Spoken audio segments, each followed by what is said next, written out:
Bienvenidos a Kaiser Report. Soy Max Kaiser.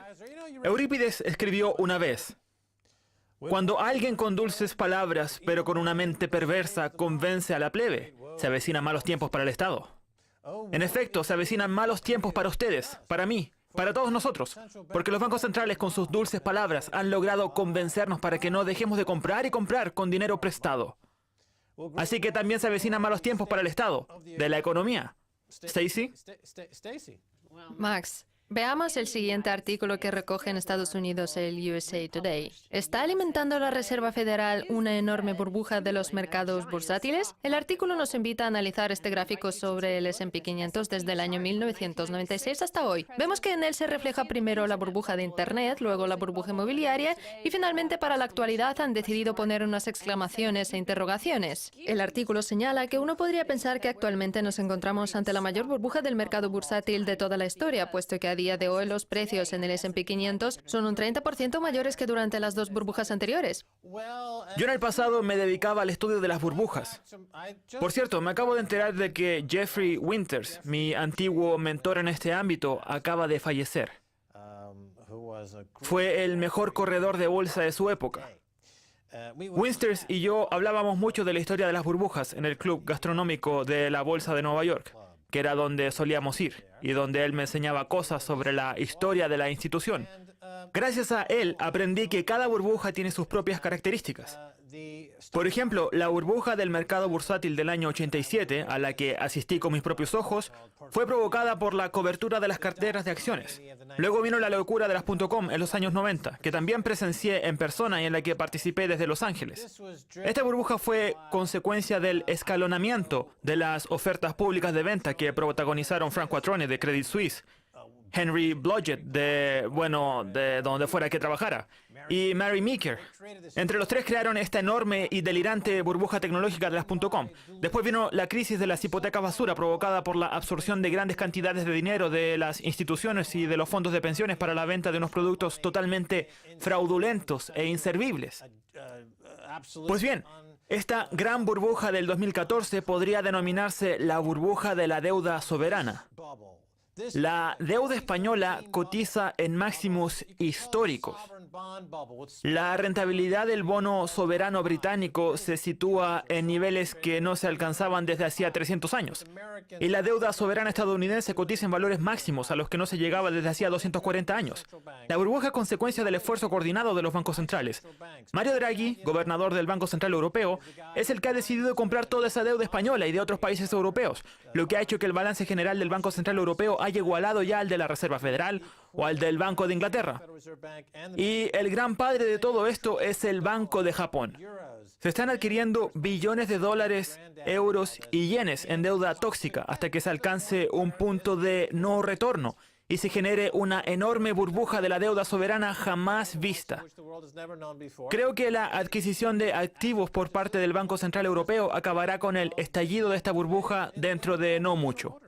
Bueno, pues a pesar de los gráficos que publica el USA Today en el artículo y a pesar del título, que recordemos es el siguiente, ¿está alimentando la Reserva Federal una enorme burbuja de los mercados bursátiles? El periódico responde a la pregunta de forma negativa. Cito textualmente: el hecho de que la política monetaria de la Reserva Federal haya provocado un incremento del precio de las acciones no significa que haya una burbuja. La razón es sencilla. Para que haya una burbuja no basta con que el precio de los activos esté inflado. Tiene que estar inflado hasta un grado irracional. Y como acabamos de demostrar, ese no es el caso. Incluso podríamos afirmar que el incremento de los precios es del todo racional. ¿Y qué argumento utilizan para demostrar que no es irracional? Que Noah Smith afirma en Bloomberg que los intereses al 0% justifican los valores de las acciones porque el valor de un activo financiero es el valor descontado actual de su futura liquidación. Y cuando la tasa de descuento, en la que incluye también la tasa de interés establecida por la Reserva Federal, baja, el valor fundamental verdadero de los activos de riesgo sube de forma mecánica y automática. Se trata de un incremento irracional de los precios, no de una burbuja. Antes de cada crisis, siempre hay una serie de periodistas que salen a la palestra diciendo que no habrá crisis. Antes del crack del 29, muchos periodistas aseguraban que el mercado bursátil se mantendría en estos niveles elevados de forma permanente.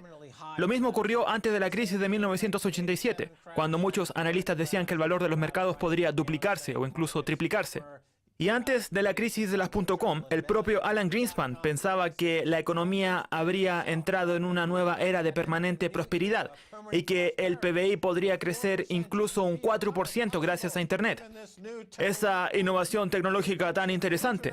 Pero lo que sucedió en realidad fue que el Nasdaq sufrió un desplome del 85%.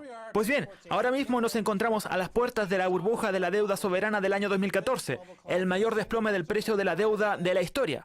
Así que tiene que haber una serie de periodistas que hagan análisis ridículos, que luego criticaremos dentro de 1 o 2 años, cuando todas las ovejas se hayan tirado ya por el barranco.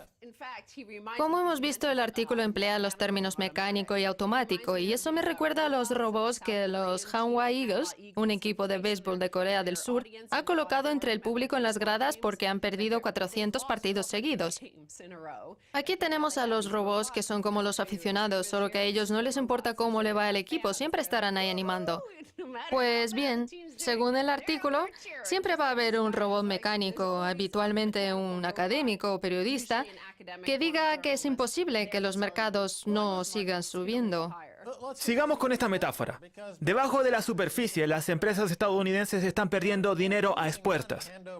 Lo que pasa es que se disfraza gracias al dinero que piden prestado al 0% de interés para comprar sus propias acciones, lo que disminuye drásticamente el número de acciones e infla artificialmente los beneficios por acción y la relación precio-beneficio, que se sitúa en torno a los 16, 17 o 18 puntos. Pero si descontáramos todas las acciones que se han recomprado, esa relación se encontraría más próxima a los 30 o 40 puntos, una cifra muy elevada. El problema es que el fraude contable oculta esta burbuja, y lo mismo puede decirse de la participación en la manipulación por parte de los bancos centrales, así como la manipulación a gran escala que se ha hecho de los metales preciosos y las alianzas entre los bancos centrales de todo el mundo. El Banco de Pagos Internacionales, que es el que conoce mejor todo lo que está ocurriendo en el mundo, dijo la semana pasada que tenemos una burbuja de los mercados.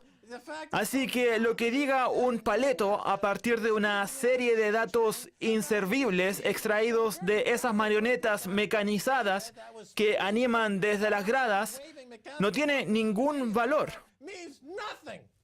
Un antiguo académico que se convirtió en gestor monetario, John Hussman, ha escrito lo siguiente sobre esos mercados que para algunos, como el USA Today, no están sobrevalorados. Sí, tenemos una burbuja de las acciones. De hecho, ha efectuado una serie de cálculos complejos que demuestran que el mercado está sobrevalorado. Veamos qué opina sobre lo que están haciendo los inversores. Me da la impresión de que los inversores se han olvidado de la aritmética básica y se han visto envueltos por un pensamiento irracional denominado descuento hiperbólico, que consiste en la disposición a aceptar beneficios mínimos a corto plazo en lugar de esperar pacientemente a obtener mayores beneficios al cabo de un tiempo. En efecto, los intereses al 0% han hecho que los inversores estén dispuestos a aceptar cualquier riesgo, por muy extremo que sea, para evitar el malestar de no sacar ningún beneficio inmediato. ¿Qué ocurriría si un casino de Las Vegas no cobrara nada por las fichas con las que se juega? ¿Qué pasaría? ¿Se jugaría más o se jugaría menos? Los bancos centrales, cuando reducen los intereses hasta el 0, para una clase privilegiada y selecta de especuladores de Estados Unidos y del resto del mundo, lo que hacen en realidad es bajar el precio de las fichas hasta 0. Activan con este movimiento, bueno, no sé si exactamente es así, la máquina tragamonedas de la economía estadounidense, y a veces les llega un dinero caído del cielo. Y si se quedan sin fichas gratis, el Banco Central les da más, mientras que el resto de la población se ve obligado a trabajar limpiando el vómito de los especuladores en sus cuartos de baño por culpa de todo lo que han bebido. Porque no solo las fichas son gratis, la bebida también lo es. Perdona que te diga, pero esta es una economía en la que no se puede creer. Una economía de limpiadores y especuladores que vomitan en el casino Gulag, donde consiguen fichas y bebidas gratis que les dan los bancos centrales. Está claro que al final todo va a acabar mal. Va a terminar vomitando todo ese riesgo como un bulímico empedernido. John Hussman analiza con más detalle el hecho de que los bancos centrales estén regalando todas esas fichas de casino. Dicho esto, lo que está claro es que el factor más importante que mueve a la economía no es la valoración, ni siquiera los fundamentos, sino la percepción, según la cual, de alguna forma, la Reserva Federal tiene la capacidad de mantener al mercado bursátil en una animación suspendida y que incluso avanza de forma diagonal y los intereses al 0% no permiten hacer otra cosa que no sea tener acciones. Una animación que avanza.